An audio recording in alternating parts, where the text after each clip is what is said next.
भारत की न्यायपालिका कितनी सड़ चुकी है, हमारे कानून कितने घटिया हैं, हमारी पुलिस व्यवस्था, प्रशासनिक व्यवस्था कितनी सड़ी हुई है, उसका एग्जाम्पल आपको बताता हूं। 2014 में एक व्यक्ति ने बोला था कि हम 42% हैं, अगर मोदी हमारे यहां आए, हमारे क्षेत्र में आए, हम बोटी बोटी काट देंगे। और वो व्यक्ति आज की डेट में सांसद भी हो चुका है। 2024 में उसके खिलाफ चार्ज फ्रेम हो रहा है। याद रखिए, अभी जांच पूरी हुई है और चार्ज फ्रेम हुआ है। इस स्पीड से अगर 10 साल लग गया चार्ज फ्रेम होने में, तो फैसला आने में 10 साल लगेगा, क्योंकि गवाहों के बयान होंगे, दोनों पक्षों की जिरह होगी, क्रॉस एग्जामिनेशन होंगे, दुनिया भर की चीजें होंगी।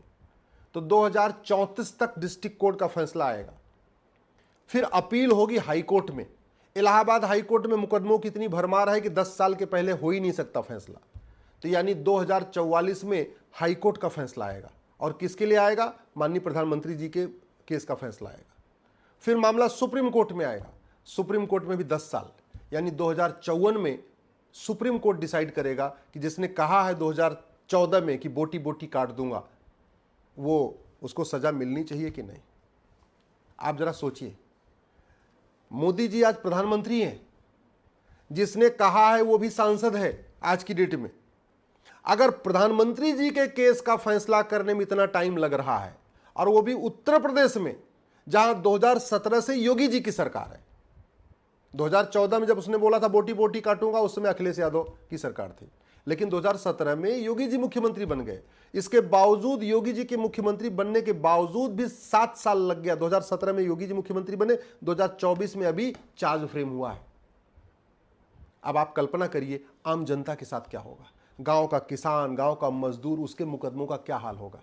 अगर माननीय प्रधानमंत्री जी के केस का यह हालत है, तो आम जनता के केस का क्या हाल होगा। मैं बार बार कहता हूं, जब तक आप अंग्रेजों के 100% कानून खत्म नहीं करेंगे, जब तक ये 1861 वाला जो पुलिस एक्ट है इसको खत्म नहीं करेंगे, नया यूनिफॉर्म पुलिस कोड नहीं बनाएंगे, जब तक अंग्रेजों के जुडिशियल सिस्टम को नहीं बदल के यूनिफॉर्म जुडिशियल कोड नहीं बनाएंगे, जब तक अंग्रेजों के प्रशासनिक व्यवस्था को बदल के यूनिफॉर्म एडमिनिस्ट्रेटिव कोड नहीं बनाएंगे, जब तक आप झूठ बोलने को गंभीर अपराध घोषित नहीं करेंगे, झूठी गवाही को गंभीर अपराध घोषित नहीं करेंगे, झूठा एफिडेविट फाइल करने को गंभीर अपराध नहीं घोषित करेंगे, तब तक मुकदमों का फास्ट ट्रैकिंग नहीं होगी। और जो काम आज 10 साल के बाद हुआ है माननीय प्रधानमंत्री जी के केस में, 10 साल लग गया है केवल चार्ज फ्रेम करने में। मैं कह रहा हूं साल भर के अंदर फैसला आ जाएगा, 100% फैसला। Justice with in year possible है, और जस्टिस फॉर ऑल पॉसिबल है। मुकदमा लंबा क्यों चलेगा जानते हैं आप? क्योंकि जिसने बोला है बोटी बूटी काटेंगे, अब वो सांसद बन गया है। अब उसके खिलाफ लोग गवाही देने से डरेंगे। एक तो पहले इतना सोचिए, इतना उसके अंदर साहस था कि वो जब सांसद नहीं था तब भी बोला था बोटी बोटी काट दूंगा, और अब तो सांसद हो चुका है। दूसरा, 42% वहां है वो, उसके मजहब के लोग 42% हैं, उसका भी कॉन्फिडेंस है। तो गवाह जाए, आधे गवाह टूट जाएंगे, आधे गवाह देने की कोशिश नहीं करेंगे, बार बार तारीख पे तारीख चलती रहेगी और फैसला लंबा चलता रहेगा। अब जिसने बोला है बोटी बोटी काटूंगा, उसका वीडियो सार्वजनिक है, लेकिन वो कहेगा मैंने भी नहीं बोला। अगर एक काम हो जाए, नार्को पॉलीग्राफ ब्रेन मैपिंग कानून बन जाए, और जिसने बोला बोटी बोटी काटूंगा उसका narco test, polygraph test, brain mapping हो जाए, और उससे केवल एक पूछ लिया जाए भाई तूने बोला था 2014 में, तो निश्चित रूप से कहेगा हमने बोला था। फिर गवाहों की जरूरत ही नहीं है। क्या जरूरत है गवाही की? अरे जिसके ऊपर आरोप है, अगर narco test, polygraph test, brain mapping तीनों टेस्ट में कंफर्म हो जाए और तीनों में एक ही बात आए, हाँ हमने बोला हमने बोला हमने बोला, तो फिर गवाहों की क्यों चाहिए? ये वर्तमान व्यवस्था समाज में द्वेष बढ़ा रही है। क्यों? क्योंकि पुलिस को 20-25 गवाह ढूंढना मुश्किल हो जाएगा, और अगर 20-25 गवाह मिल गए पुलिस को, तो वो 20-25 लोग इस सांसद के दुश्मन हो जाएंगे। वो सांसद जिसने बोला है बोटी बोटी काटूंगा, उन 25 लोगों को ढूंढता रहेगा, फिरता रहेगा, और कुछ न कुछ उनका नुकसान करने की कोशिश करेगा। एक सबसे बड़ी समस्या ये है, अगर हम केवल इतना कर देना कि झूठी गवाही गंभीर अपराध है, झूठी गवाही देने वालों को 10 साल की सजा होगी, तो जिसने बोला ना बोटी बोटी काट दूंगा, उसके पक्ष में उसका भाई भी जाके गवाही नहीं देगा। क्यों? क्योंकि लगेगा 10 साल उसको सजा हो जाएगी। अगर ये झूठी गवाही गंभीर अपराध हो जाए, तो बोटी बोटे वाले की बीबी भी नहीं उसके पक्ष में गवाही देगी, बोटी बोटी करने वाले के पिता भी नहीं वहां जाके गवाही देंगे। लेकिन अभी क्या करेगा? वो 100-150 गवाही इकट्ठा कर लेगा। न्यायिक व्यवस्था इतनी सड़ी हुई है, कि जिस व्यक्ति ने बोला था कि 15 मिनट के लिए पुलिस हटा लो, हिंदुस्तान से हिंदुओं को खत्म कर दूंगा, उसका कुछ नहीं हुआ। वो बाकायदा विधायक बन के बैठा हुआ है और वो वीडियो आज भी यूट्यूब पे उपलब्ध है। कुछ करने की जरूरत ही नहीं है। वीडियो की जांच करा लो, फोरेंसिक जांच में 1 हफ्ते में पता चल जाएगा वीडियो सही है कि झूठ है, वीडियो असली है कि नकली है।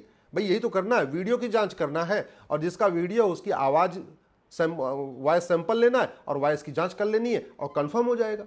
3-4 दिन में, मैक्सिमम 1 हफ्ते में पता चल जाएगा कि वीडियो असली है कि नकली है। तो वैसे ये बोटी वाले का भी वीडियो जांच कर लो, 1 हफ्ते में कंफर्म हो जाएगा। और ज्यादा कंफर्म करना है, नार्को पॉलीग्राफ ब्रेन मैपिंग कर लो, लेकिन नहीं करेंगे। क्यों? क्योंकि हमारे कानून में व्यवस्था ही नहीं है। नार्को पॉलीग्राफ ब्रेन मैपिंग कानून आज तक बना नहीं है। झूठ बोलना गंभीर अपराध है नहीं, झूठी शिकायत गंभीर अपराध है नहीं, झूठा एफिडेविट गंभीर अपराध है नहीं, झूठा जांच करना गंभीर अपराध है नहीं। तो हर व्यक्ति अपना झूठ कर रहा है। बाकी तो छोड़िए, झूठा आधार बनवाना गंभीर अपराध नहीं, झूठा राशन कार्ड बनवाना गंभीर अपराध नहीं, झूठा वोटर आईडी बनवाना गंभीर अपराध नहीं, झूठा हेल्थ सर्टिफिकेट बनवाना गंभीर अपराध नहीं, झूठा एज सर्टिफिकेट बनवाना गंभीर अपराध नहीं, झूठा जो है निवास प्रमाण पत्र बनवाना गंभीर अपराध नहीं, जो फर्जी ड्राइविंग लाइसेंस बनवाना गंभीर अपराध, कुछ भी गंभीर अपराध नहीं। क्यों? क्योंकि हमारा कानून ऐसा कहता है। मैं बहुत जिम्मेदारी के साथ कह रहा हूं, भारत की 80% समस्याओं का 2 ही मूल कारण है, शिक्षा में संस्कार नहीं है और कानून का खौफ नहीं है। दुबई की शिक्षा व्यवस्था बहुत अच्छी नहीं है, लेकिन कानून का खौफ है। इसलिए दुबई में कोई नहीं कहता हम बोटी काट देंगे, दुबई में कोई नहीं कहता पुलिस हटा लो 15 मिनट के लिए, हिंदुस्तान दुबई के सारे हिंदुओं को खत्म कर दूंगा। दुबई में मात्र 15% हिंदू हैं। कभी आपने दुबई में सुना कि दुबई के हिंदू कभी पलायन कर रहे हो? जबकि मात्र 15% है। और यहां कश्मीर में क्या हुआ, यहां बंगाल में क्या होता है, यहां बॉर्डर पे क्या होता है, बाकी तो छोड़ो, यूपी के कैराना में क्या होता है, बहराइच में क्या होता है, उदयपुर में क्या होता है, क्या क्या होता है, सब पता है। कभी आपने सुना कि दुबई में सरतन से जुदा का किसी का नारा लगाने की हिम्मत पड़ी हो? भारत में क्यों लगा रहे? मैं बाकी देशों की तुलना नहीं करता, मैं सिंगापुर की तुलना नहीं करता, मैं जापान की तुलना नहीं करता, मैं अमेरिका की तुलना नहीं करता, मैं रूस और चीन की तुलना नहीं करता हूं। मैं एक इस्लामिक कंट्री की तुलना कर रहा हूं, दुबई, जहां हिंदू मात्र 15% है। और आपको पता है, भारत के जो संपन्न लोग हैं वो दुबई शिफ्ट हो रहे हैं, जबकि वहां मात्र 15% है। क्यों? उनको दुबई सुरक्षित लगता है, भारत असुरक्षित लगता है। बॉलीवुड के बहुत सारे लोग चले गए, फ्लैट ले लिए।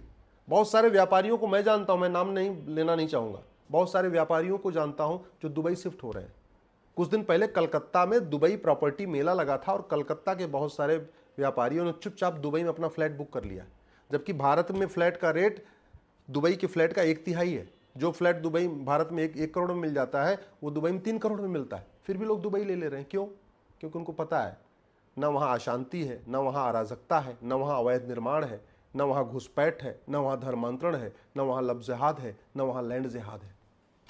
भारत में केवल शिक्षा बदल दिया जाए और न्याय व्यवस्था बदल दिया जाए। शिक्षा में संस्कार हो, कानून का खौफ हो, घूसखोरी, कमीशनखोरी, जमाखोरी, मिलावटखोरी बंद हो जाएगी।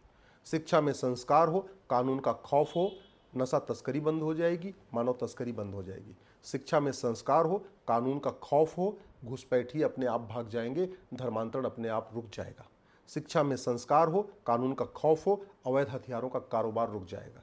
शिक्षा में संस्कार हो, कानून का खौफ हो, हत्या बलात्कार 50% खत्म हो जाएगा। शिक्षा में संस्कार हो, कानून का खौफ हो, ये सफ़ेद पोश लोग भारत छोड़ के भाग जाएंगे। अब आज तक किसको सजा मिली? 70,000 करोड़ का कॉमनवेल्थ घोटाला था, हुई किसी को आजीवन कारावास, किसी को फांसी हुई, किसी की नागरिकता खत्म हुई क्या? 1,76,000 करोड़ का 2G घोटाला, किसी को फांसी हुई क्या? किसी की नागरिकता खत्म हुई क्या?